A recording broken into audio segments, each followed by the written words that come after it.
And now, the best 60-ish seconds of your week.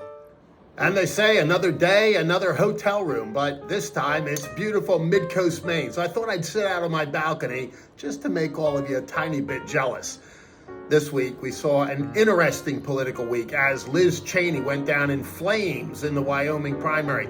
You know, virtually every one of the members of Congress on the Republican side who voted against President Trump will not be coming back to Congress next year, either because they were roundly defeated in primary elections or because they simply chose not to play. That ought to be an indication to a lot of folks about what 2024 is going to look like. And the dust-up after the raid on President Trump's home at Mar-a-Lago continues. And we're still not sure what the Justice Department and this judge, who, by the way, was conciliatory to the Epstein perverts not that long ago, is going to come up with. But the American people want to know and demand to know and have the right to know exactly what this was all about. What business did the FBI have in going through Melania Trump's wardrobe and underwear drawer? And why was the president's passports taken from him? They say, oh, well, we gave them back. We didn't know that you didn't know that you took them seriously. I mean, the stuff that they want us to believe is really mind-numbing. The fact remains that this was an unprecedented raid, and there has to be unprecedented reason for it, justification for it, and proof coming out of it. Let's see if there's any of that.